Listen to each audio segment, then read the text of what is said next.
أبدي سبب تأثيرهم زصنحو أبالات برجيدنا حمدو تفتيحهم يبهل جن بمنتهي مخنيات تأثيرهم من بارو ما يفلتن بزي مخنياتهم تفتيحهم بس أميزين بزي مخنيات تأثيرهم بزي مخنيات تفتيحهم إنويس سلز تفتحوا صبق زينا قال سبات كن بزو قدايزي تربحت خوينكم نيركم دا تتقمت نيركم قال زولكم سبات علو نمن يخم يوم منكم بلو سمعوهم بسلام وصعكم اتكالي نركبوا لينا سلازي تتخيص أنها بوليتيكا وشغط صعدة حصوتي نمجمرتا غزي سمع زلو قاليا اي نمجمرتا غزي كو كنت قدم حجوني سمعاني ري بايزو ديفيلس اي تبهال قال مص يالا حج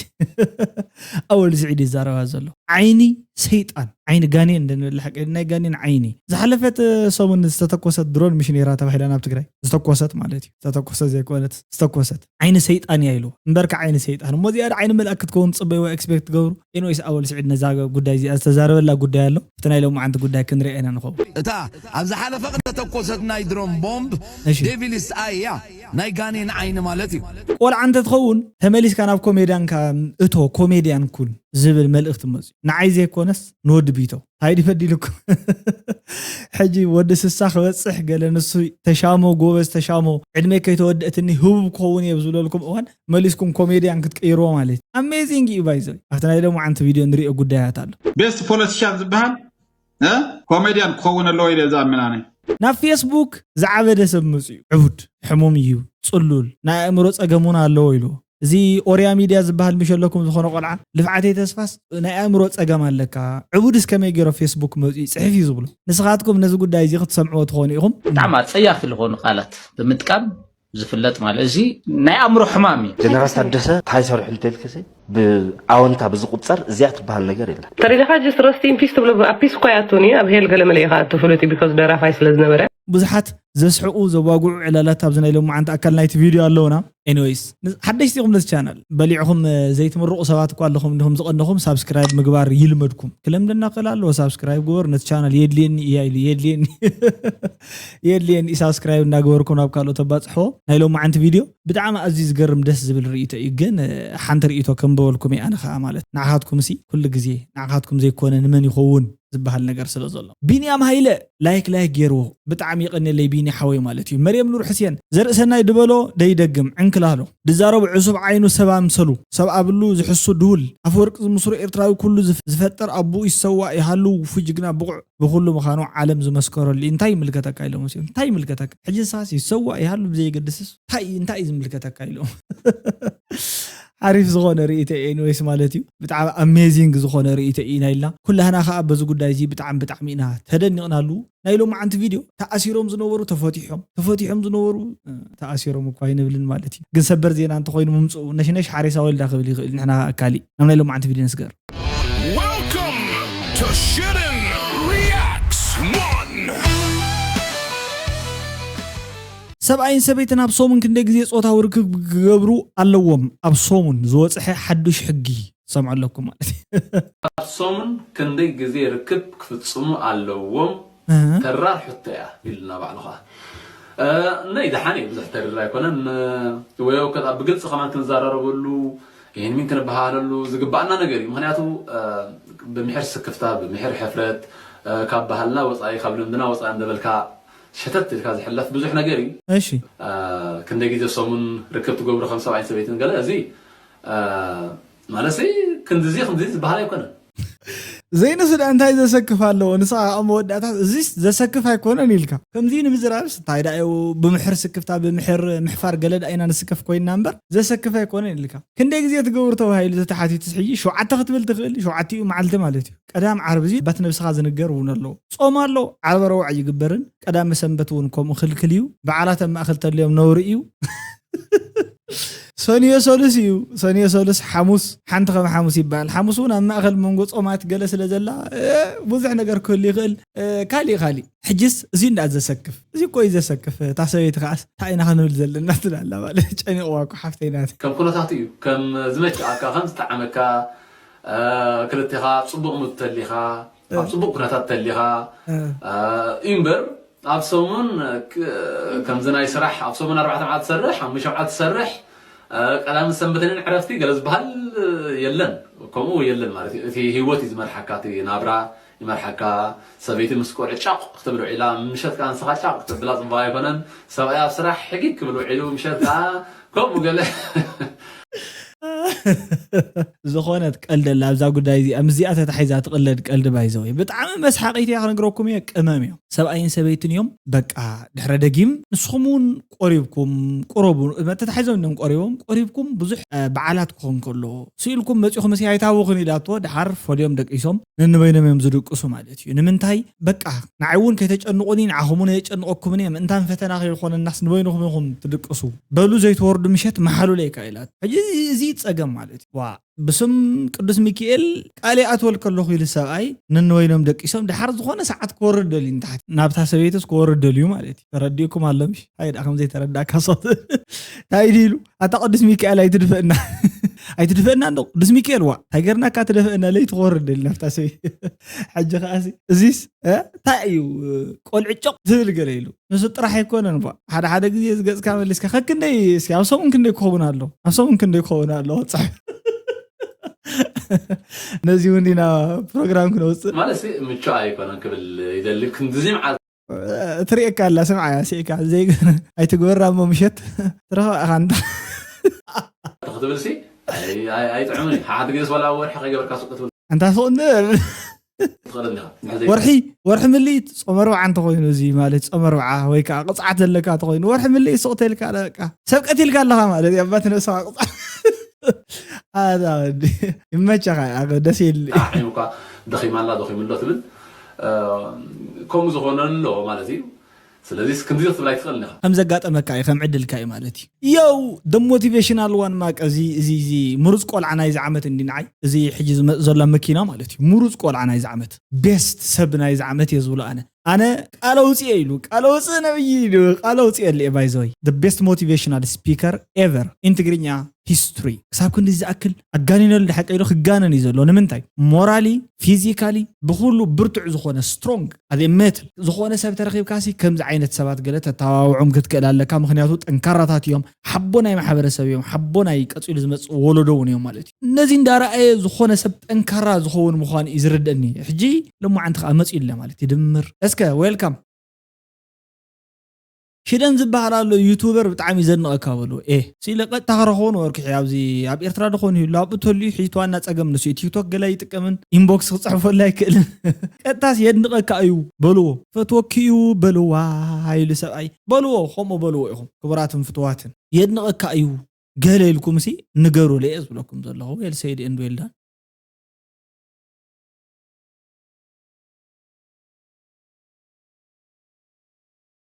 what بسرو ايتسرحوان بسرو مويتكم مالتي ازي تسرح دخل لي كبد قلطري انا هذا كنت تري قازي ندغر مالتي يعني على حلقه بنغير يا قال انت خلق كم زي انت تسرح دا كم يغيرك بسرو زي قال ነገር حاله ሙሉ ሰውነቱ ተሸኪሙ ኣብ ኢዱ ጥራሕ ተሸኪሙ ይሰርሕ ዘሎ how much strong he is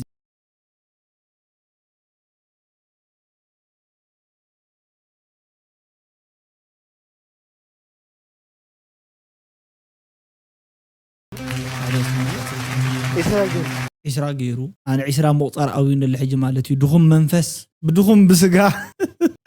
كلها عجيزي خطرق خلقها مالتي هاني خا كبر محقود قال يذكرك قال يجي خمسي خطرق خلقها بوا كما عينه تنكار دا اي غلتل مالتي زي تنكار يبحال انو تنكار طرحون يكونن اندورانس يبحال not only strings ننوح period حساب كندي زاكل مسرحسي فلطات يلي و برتعوني not only تنكار قرم اب حدا غيزه بخانت تنفاس مالتي زحش يعني تنخاد 5 وسخله سال 5 نخل برتع جقنا كيبيد اب كل ነገር ካዩ برتع باي ذا وي برخت كنيفو نعبي سب سمايات يورسو anyways برخت كنيفو نعبي سب اينا يبهل يوزي نايمن نايندامن بهل يو عبي سبو ترى عبي سب يكونن ترى عبي سب زي كونسي ازيوم نفوتوم درفتات زدرفه انجينير سنه طباوي بقى كل ነገሩ በቃ ደስ ዝብል بقوع عبي سب ورجا ناي تاريخ فلاط مالتي بدرف غيروسي تاريخو زارب ባህሉ ዘፋለጥ ጸንሐ ከኒፉ ከመይ ይኸንፍ ግዋል እንታይ ንጎር አንተ ናበይና ንኸይድ አንተ ሰብ እንደ ሓደ ረምበሪ ንእሳሎ راجل رجلسك اوكي بموت زسعق تولدون تفطيري مالتي اوكي بموت زسعق تولدون تفطير الله اندا موته زسعق تولدي تفطيرو بقى سب كتقبر كيد كان اب قبري اوكي مالتي اب بخيا اب مرعى يخون اب غله كيدكا كاميرا ولا اب قبر كيدكا اون كاميرا كلوز اب شات يبكال يبكن ينبع ساميزي تعين تولدي ايزي زخسره بعلى تولد مرتا على غز تهزو خلت ايغير تولد زي توالاشو طبنا يقدم الله يمكم عيلم انه يسكس هذا قال حدا وداك لنا تسول خي تقبراتم بجباجات حدا قلت عند حلف كوريين سيرنا خلابات دك عندكم الله هقدف لا تفتو ولا نغيرنسي قال بلا بلاك اي خلابات سما يقلنا لي انا فوكسي ومن تحي فلا وطي انت عندي ترى لك جست رستين بيست بلا ابيس قياتوني اب هيل قال ملي خاطر فلوتي بيكوز دارا فايس لزنبره اي بصوره صقم اوزي زله مالتي اوكي كم بتحق املاح تخوينا فاز كريستيانز كن حسب تخوينا نسبت ودست نير كان اب منغس سمايت اتني خا زماري ينبرن جن جس دير ما مسيا بمنغس سماي وارسا قال خدل تخلي جس كل سب كوم سلا زبحال تنبور مالتي تزي كنا جنسي نحر عبي زمتا سبسي جس اراكم زعبي كون كنت السوشيال ميديا تقبروا قال بلا زلخم كاي جس لايك افتخيل قال بلا بتغي بروت بغص ابدا بروفايل هاga سمسيمولنا دي سمسيمولنا دو يلو بحبولم فلطان من تاكو ميدي حقي سمسيمولنا دو بقى انت ازلتنا ማለት ከደግሞ ይለ ነረ ግን ከደግሞ ይለ ነረ አይድገምን ዝኾነ ታሪክ ነይሩ ይመስለኒ እዛ ወሎ ዝበሃል ኢትዮጵያ ክፋል ከባቢ ንግስት ዝነበረት ዝኾነ ተውዲቱ መንያ አይኮነት ሓንቲ መንያ እትግ ጣይቱ ገለኹም ታት ይመስለኒ ኣብቲ ቤተ መንግስት ገለስ ባእስ ተፈጥሮ ነይሩ ዝኾነ መጽሐፍ እንደምውቂ ሕጂ ቶም ኣብቲ ቤተ መንግስት ዘሎ ሰባት ካ ጸሪፎም ነይሮም ግን ጸርፍ ነው ርዩ ክጽሐፋ ይግቦን ይለ ዘይጽሐፍኮ ይብል ተጽሐፋይ ናይ ታሪክ ማለት ከምዚ ጸርፍ ነው ስለ ዝኾነ ምንም ክንብል አይንኸልን ግን ልበ ዕቢ ልበ ጥሪ አምላኽ ንደቀ ሰባት እንተዳልዩ ይፎርደሎም እንተዳልዩ ገሃነም እሳት ይወስዶም እንተዳልዩ መንግስተ ሰማያት ይወርሶም we don't know behind the scene ሓደ ሰብሲ ይደርፍ ነይሩ ውስጥ ተግባሩ ቁኑዕ ኾን ይኽእል ኣብ ቤተ ክርስቲያን ከምዚ አይልና ጸልየ ኸአ ክፉ ኾን ይኽእል ክፋኣት ውሽጣዊ ባይዞይ ክፋኣት መልሓሳዊ አይኮነን መልሓስካ ወሕማቅ እዩ ሕማቅ ነገር ካብ ኣፍኩም ኣይውፃእ ምክንያቱ እግዚአብሔር ኩላሊትን ልብን ዝፈልጥ ስለ ዝኾነ ተባሂሉ ነዚ ሕማቅ ነገር አይንዛረብ ግን ክፋኣት ድማ ውሽጣዊ እዩ ልቡ ጸሊም ዝኾነ ሰብ ጻዕዳ ዋላ ይከደም ብዘይገድስ ትርጉም የውሉን ጻዕዳ ዝኾነ ልብ ዘሎ ሰብካ ጸሊም ክደን ይኽእል እዩ ኣምላኽካ ቡዩሪ ይስፈርድ ስለዚህ احنا فررت አይኮናን ገሸሽና ለሸተት ሕልፍ ዌል ሴድ ኤንድ ዌል ዳን ደጀን መንገሻ ቬሪፋይድ ፌስቡክ አካውንት ዌል ኣብላ ዓለሎ ታበም ጽሓይ ኸይባል እንቋዕ በሰላም ወጻኩም እትካሊ ነርክቦል ኢና ብስራትኩም ተጣም ዓርከተይ ማዓረይ በመጀመርታ ነቶም ኩሎም ገበርቲ ክፉኡን ሸቀጥን ጸኒሕኩም ለሰልኩም ብሰፊሕን ሕጂ እዞም ይሕዋትና በሰላም ወጽኦም ኣለው ንኹላትኩም ኣብ ሙጾም ዝተሓባበርኩም ብጾተይ ክብሪ ሃብኩም ይብለሉ ቶሚ ኦሜጋውን ኣለው ማለት ነቶም ብሽሞም ከሸቀጥኩም ዝከኣለኩም ጌርኩም ዘፍታሕኩሞም አባላት ግንባር ክብሪ ሃብኩም ይብል አሜን ክብሪ ሃበና ንሕና ኮ ድምጽ ኮይኖ ኮ ባዕቅሜ ማለት ተኣሲሮም እንተይለ ክፍቱ ሓለዎም እንተይለ ተኣሲሮም ከምዚ ጌሮም እንተይለ እዚ ኣነ ድምጽ ማለት ክብሪ ሃብካ ተባሂለ ሰይ ቀጸልና ሓራይ ጎይታጂ ሰልጠነ ነዚ ጉዳይ እዚ ተዛሪቦም ለለው ሰልጠነ ግርማይ ተፈታው ቶክ ሾው ሽቅጡ ዝነበርኩም ብዘየገድስ ዝብልዩ ትርኢቶ ተመሳሳሊ ምኽንያት መሰሪኦም ካ አይ ተዘረቦምን እዚ እቲ አሜዚንግ ዝገብሮ ፓራዶክስ ገለገለ ዘይኮነሲ መደነቕ ዝገብሮ ምኽንያት መሰሪኦም አይፈለጡን ዞም ሰባት ክንብል ከለና ብሱር ፍሉይ ማለት እሺ በቃ ጽቡቅ ይነበረን ዝተሓተተ ሕቶውን ምስ ግንባር ዝተሓሰ ሕቶ ይነበረን زي كاب أفهم نسمع أخوة زلكم دلهم بس جنبار استحاز حتونا ينبرن ما سريهم جنبار ما أسيرهم هم زبل يلن سلازي تتخيز أنها بوليتيكا وشغط صعدة حصوتي نقرأكم يزلهم صعدة حصوتي سلازي بوليتيكا وشغط نقول لهم هي جب عناري تفتحهم كن بلتقناها زيارة على مزارب وجن بيناي دبلوماسياوي تايد شجرهم توهيلو زي حتى تلهم حتى دعمه بس إيكا زي السوشيال ميديا سلسلة زارب كات جلز أنا أمنو لهم السباعي زوي أمنو لهم كمان قالوا إن شعبية في السوشيال ميديا ليلة بليلة كمان قالوا سلام وسلفي أنصار شعبية زوجيلة كمان قالوا أنصار شعبية زي ما دريلة السجن أكل لوتي جري فلتي لوتي قال بتجبار كم زي حجي برجين حمود بيتورير وزله ካብቶም ተኣሽሮም ዝነበሩ ኣሕዋትና እውን በዓል ዮናስ ካብ በዓል እስራኤል ዝወረዱ እዮም እሺ እታ ናይ ሰይጣን ናይ ጋኔን ዓይኒ ትበሃል ጉዳይ እዚኣ እንድያ ዓይኒ ጋኔን ዋዳ ኢት ሉክስ ላይክ ማለት እንታይ እዩ ዝመስል ዓይኒ ጋኔን ኦኬ ዓይኒ ጋኔን ማለት ከምዚ ውስጠ ምስጢር ኣለዋ ሳግላ ብላ ኣይኮነን ውስጠ ዘ እዩ ዝበሃል እዚ ብቕኒ ናይ ትግርኛ ማለት እዩ ውስጠ ዘ ዝኾነ ነገር ሲ ኣብ ውሽጥ ኣሎ ማለት እዩ ዓይኒ ጋኔን እስኪ እንታይ ማለት እዩ ኣወል ስዒድ ዝትርጉመት ውሽጠ ዘ እታ ኣብ ዝሓለፈ ተተኮሰት ናይ ድሮን ቦምብ ዴቪልስ ኣያ ናይ ጋኔን ዓይኒ ማለት እዩ ንምንታይ ትጠቀም እንተልኩም መነመንየን መጻምት ትግራይ ድሮን ምስ ተኮሰት እንታይ ግብረ መልሲ የርእዩ ኤርትራ እንታይ ትብል ዓለም እንታይ ትብል ህዝቢ ትግራይ እንታይ ይብል ህዝቢ ዓፋር እንታይ ይብል ሕወሓት እንታይ መግለፂ የውፅእ ንዝብል ዘስጎም ሕቶታት ክርእዩላ ዝተኮስዋ ዴቪልስ ኣይ ስለዚ ህዝቢ ትግራይን ዓፈርን ህዝቢ ነቕሓትን ህድኣትን ምክትታል እዩ ዘድልዮ ተጓይኻ ናብ ምስንጣቕን ሓድሕድ ምውንጃልን ክእቶ ኣይግባእን ግርም ዴቪልስ ኣይድያ ኤንጅልስ ኣይድያ ደስ ዝበሎም ክትፅይማ ትኽእል ኢኻ ምስያም ኣነ እውን ከውፃላ ይኽእል እዩ ንስኻ ሕጂ ኣብቲ ጉዳይ ሲ ከምዚ እያ እሞ እንታይ ኢኻ ትብለና ኣላ ተረጋግዑ ኦኬ ተረጋግዑ ዴቪልስ ኣይ ዓይንን ተጠሚትኩም ሰይጣን ኣይኮነ በቃ ተረዲና አለ ማለት ተረዲኩም ይሓቀይዶ ተረዲካ በቃ ምሕላፍ ቆይ ዮ እዚ ጋታ ይብለና ኣሎ ማለት ኣነ ግን ንበይነ ዲ እዚን እቲ ወዲ ቢተው ዝበሃሉ ዘለውን ክልቲኦም ሓደ ኮይኖም ዝረአይ እንታይ ማለት እዩ እቲ ጽምዶ ምስ ህዝቢ ኤርትራ ርክክብ ጌርና ኣብዚ ደረጃ ምብፃሕና ክንደይ ዓይነት ነገር ከም ተበላሸዎም ህዝቢ ትግራይ እፎይታ ክረክብ ክእል ኣሎ ታናይ ዓንተው ናይ ሰማራ ዝበልና ያ ሓቢርና ክነጥፉ ሓቢርኩም ክጠፍኡኩም ሰራዊት ትግራይን ሰራዊት ኤርትራን ኢሉ ዝፈከሮ እንዲያውስ መሬቶም ሓራ ገፊሕ እዩ ህዝቦም ሓራ ብርክት ዝበለ እዩ ንሳቶም ከዓ ተዓጢቆም ስትራቴጂ እንድሕር ተሃኒፅሎም ጎዛ ተዋጋእቲ እዮም ሓር ባይዘወይ ከጥፈካ የሉ ጉዕዞ እንድሕር መፅኡ ኖርዘርን ከማና ናብ ሽረኸቱ እየ ንትግራይ ረጊፀ ንኤርትራ ከጥፍ እየ ዝብል ፈኸራ ኣብቲ ፅሑፋት አይና ንምልከት ንህዝቢ ትግራይ ተዋጊእኻ ስለ ዘይትስዕሮስ ነቲ ህዝቢ ከም ትካናኸነ ዓይነት ገይሮም ክስእልዎ ዝመከሩ ሪና የና ትግራይ መፅኦም ግን እንታይ ከም ዝገበሩ ግን መዳናገር እንታይ ትገብር በቃ እቲ ህዝቢ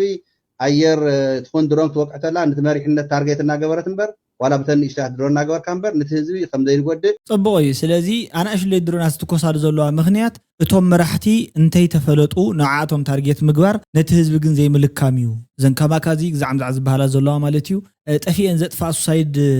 ቦምበርስ ዝኾና ድሮናት ኣናእሽተይ ዝልቅቃ ዘሏስ በዚ ምክንያት እየን እዩ ዝብለና ዘሎ ሕጂ ንኩሎም መራሕቲ ዘፅርያ ኣለዋ ድየን ማለት እዩ ንኩሎም ነቶም ዝመርሑ ዕርፍ ክትብል ተዓዲ ማለት እዩ ማለት እዩ ካብኡኸ መን ይኽመርሓና እዚ እኳ ቀፂሉ ዝመፅእ ሕቶ እዩ ዝኸውን ቀፂሉ ዘይፈልጦ ሕቶ መልሱ ንሱ እዩ ማለት እዩ በቃ ዌል በቃ ፅቡቅ ዘረባ ሰሚዕና ልካልና ዞሮ እሺ በቃ ኣታ ዋላቲ ኬፕ ኣለዎ መላጥ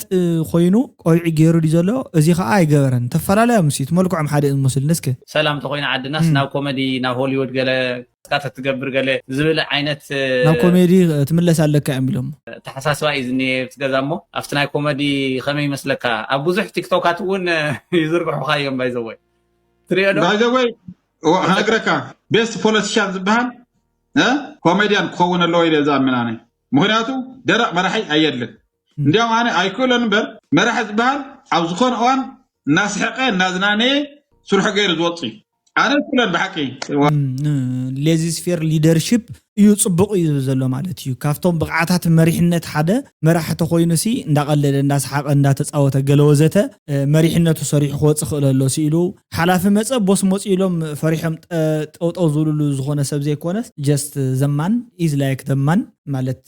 ሌዚ ስፌር ማለት ባዕሎም ክሓስቡ ሰራሕተኛታት ግዜ ዝህብ ዕድል ዝህብ ክኸውን ክእል ኣለዎ ወይል ፅቡቅ ሓሳብ እዩ ኣብ ዓድና ከምኡ ድዩ ከም ኣንደ ግበር ዳ ኣብስር እስኪ ግበር ራይዶ ታየሞ ግበር ራይዶ ስለዘይክእለ የልደካ ኣለኹ ግን ስቑኢሉ ዘይርድኦ ጊል ከምዚ ንስኻ ግዛዕ ገይሩ ሓስብ ኣነ ተኽኢለዮ ንሱ ከዓ እናበለ እናስሓቀና ኣሎ ኣነ ስራሕይ ሰሪሐ ክወፅእ የደሊ ካልኣይ ክነግሮ ከለኹ መሲሊ ክነግሮ እየ ዝደሊ ስለዚ ንሱ ግደፎ سمعنا الله هذا كم غير نقرأ دلي سمع أنا عشاقهم تقولوني جن أنا خو مسيلي أدر يوم جا أنا خو ما يكون كون سرحي السرح اللي خويلنا قد بيتهم well said and well done إلا أكو كان إحنا بصور ودينا أكو صبغ تزاري بكا صبغ كوين وا قال زي أخيك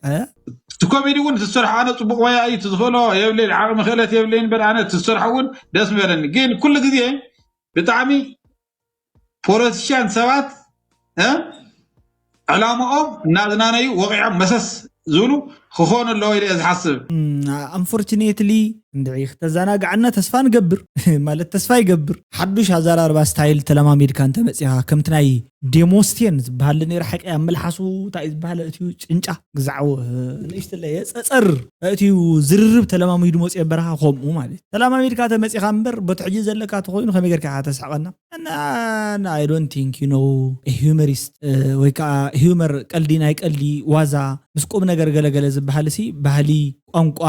ዓቕሚ ገለ ካብ ምፍላጥ ይመጽእ ነገር ሶይልካ ካብ ኣፍካ ቀልዲ ከመዓርኩ ሕዘልካ ይኽእል ወድነይ እዚ ኣጽብቕት ሓሳብያ ርእይቶ ማለት ጽምዶ ብዝምልከት ማለት ኩላ ብጽምዶ ያተወግዕ ዘላ ዝተጻመዱን ዘይተጻመዱን ኣብ ጉዳይ ጽምዶ ግን ይጻመዱ ብዛዓ ጽምዶ ይውግዑ ኣሜዚንግ እወ ጀነራል ታደሰ ናብ ስልጣን ካብ ዝመጽእ ዝተቆጸሩ ስራሕቲ ናብ ቆጽር ተኮይና ሰራዊት በቲኑ ልዕል ኮር ውሳነ ባዕሉ ዘለሉ በተወሳነሱ ናብ ስልጣን መጽእ ድሕሪ ስልጣን ተወሳነሱ ታይሰር ሰሪሕ እንተልከሰ ብኣወንታ ብዝቁጸር እዚያት በሃል ነገር የለን እዚያት በሃል ትቁጸር የለን ኣፍሪሱ ግን ሓደ ቤት ምክሪ ኣፍሪሱ ብምፍራስ ትቁጸር ዝግለጽ ማለት ካልኣይ ሰራዊት ኣፍሪሱ ከም ነይሩ ሰራዊት ሳልሳይ መትከላዊ ሕቶ ዝሓተቱ ህዝብታት ብሰራዊት ሓይሊ ክብተኑ ሰብ ክቅተል ክእሰር ገይሩ ካብ ራያ ጀሚርካ ማለት ዓበይቲ ዓዲ ሒዘሞ ዝመፁ ሕቶታት ንጎን ገዲፉ ረጊጹ ኣትዩ ረጊጹ ማለት ናይ ህዝብ ሕቶ ኣብቲ ናይ ተምት ፒኤልኤፍ ዝሽፍጥዎ ሸፈጥ ኣትዩ ህልም ኢሉ ኣትዩ ሽሻያት ጽምዶ እዮም ኢሎም በረከት ጽምዶ ገጸ በረከት ጽምዶ ናይ ጽምዶ ውጽኢታት እንታይ ኮይኖም ብመሪሕነት ተሓስብ ሓደ በለ በቃ ሽማግለታት ዓዲ ረጊጽካ ምእታው ክልተ ምእሳር ዝቃወመካ ዘበለ ብምሉእ ከምኡ ተጓንፎታት ስወልካ ሓበበሎ ገለ ነቀይሞ ገለ ንኹሉ እዚኦም እዮም በቃ ሽሻያት ጽምዶ ፍረ ጽምዶ ኦም ነራ ትባልን ድሓር ማዓቢላ ገጂፋ ገለስ ዘምጻቶም ሽሻያት ካድር ኣኪብካ ህዝብ ከምዚ ኢልን ዝበሃል ዘረባ ማለት እዩ ናይቲ ህዝቢ መትከላዊ ሕቶ ንጎንዲ በመግዳፍ ማለት ማንም ጥርሳ ገያጽ ወድ ገያጽ መጽኦም እዚ ትዛረውና ዘለኹም ኢሉ ሲኢልና ንዓይ እንታይ እዩ ዘለነ ሓደ ብቀዳማይ እንታይ እዩ ዘለኒ ዝኾነ እዋን ስኒ እንታይ እዩ ዘለኒ ጨጭሖ ስኒ ጨጭሖ ኢልኒ ጨጭሖ ጻዕዳ እኮ ኣይኮነን ስኒ እንታይ ጭንጭልዒት ስኒ ጭንጭልዒት ኢልዋ ቃዛ ስኒ ማለት ከም ዘለዋሽ ማንም ወላቃ ስለ ጽምዶ መናገር አይችልም ኢልዎ ንሳማር ኦኬ ጆን ገሮ መስቀሉን ተመሳሳሊ ብስኒ ግን አይተዓደል እንታይ እዩ ስኒ ዋ ታይ ነይሩ ጉዳይ አይተዓደልና ያን ኩላና ማለት ሰኽራም ዝተኾነ ሓጽር ዝመስ ማንም ወላቃ ለምን ብሎ ስለ ጽምዶ መጥፎነት ሊናገር ይችላል ምን ምክንያት አለው የትግራይ ህዝብ ይጠቅማል አይጠቅመውም ነው ጥያቄ ወይስ እኔ እገሌ ጀራል እገሌ 50 ለቃ እገሌ አዲስ አበባ ያለው ፎቄን ሊቀሙኝ ይችላሉ እኔ እነሱ እንደዚህ ሆነ ከሆነ ይሄ መንግስት ከወደቀ ይሄ አንድ ሐሙስ የቀረው ብልጽግና ከወደቀ የኔ ህይወት አደጋ ውስጥ ይገባል ለስደት እዳረጋለሁ ተብሎ ካልኩሌት ተደርጎ ነው ወይስ really for the majority for the sake of the majority አስበ ተጨንቀ هذولك يا مغنيات داخدكون تخيل ماكسيمم تقدم كذولك يا امبر فور ذا سيك اوف ماجوريتي ولا نسخ يسرح ولا نسي يسرح ماجوريتي بخميدي ماجوريتي بهافت لي خوينو بقصري مثلا يرانا بتي دايركت بارتيسيبيشن ستوم تساتفوا لنا لهم زل اخو اكل بوم يكون تقصر خبرات فتواتن حوات مالتي سؤالكم بينهم قدفكم ناكو ريتهم نطحفكم ذا سيك اوف فور ذا سيك اوف ماجوريتي ويد ميجر وان አይሸሞንተንም ወርحوا ዘለው ተዓዳ አይሸሞንተንም ዘሽከርክሩ ዘለው ዘዓድድ አዮም يمكن ደም ተመጀራት ዋላ ተመሪጾም አይተመረጹን ከመንፈልጦም ይልከም ይሄ for the sake of majority ሎም ከተጨሮርና ማለት ይወልሽ ግርም እንዲ ትላንት ትግራይ እንዲ አጣጥበ ሄደ ለብልጽግና ሄደ ልታወርሰው ደዛ ነው የምትፈልገው ሓደ ናይ አምሮ ሕሙም ቆልዓሎ እዚ ጋበ በሓደ ጀሚርና ወሊ ክንዲ ጽርፉኒ ኢሉ በሓደ ጀሚሮም አለው ነቶም ከምዚ አዝወሊ ቲወራት ወጥም ቅልቅል ዝበልና ማለት ናይ አምሮ ሕሙም እሺ ነጋሲ ካልአዩ ዝበሃል ዋ ሙሉ ሹም ሒስካዮ ኦኬ የሰንበለካ ማለት ይጽብቆ ናይ አምሮ ሕሙም وبسروت تزارب قال صبو زنام في منكم تقاولنا بقى جميركم እሺ ነጋሽ ይዝባል ናይ አምሮ ሕሙም እንዴ ተቆልዓ ሕሱ ስክሪንሻት ናገበረ ፖስት ዝገብረሉ ሰባት ብምውራድ ሁሙሌት ብምግባር ዲስግሬስ ብምግባር ጣማ ጸያፍ ለሆኑ ቃላት ብምጥቃም ዝፍለጥ ማለት እዚ ናይ አምሮ ሕማም ናይ ፌስቡክ ተሓደ ድሮባክ ወላ ሕሙማት ለሆኑ ናይ አምሮ ሕማም ዘሎም ሰባት ፌስቡክ አካውንት ከፊተው ሰባት ዋዕዋዕ ከብሉ ይኽእሉ እዮም ሶኮይ ጸገም ኢንክሉዲንግ ዩ ማለቲ ወላ ንዓኻ ሓዊሲ ጸገም ሕጅሪ ያው እኮ ይትሽግር ኢልና ኮይና ፌስቡክ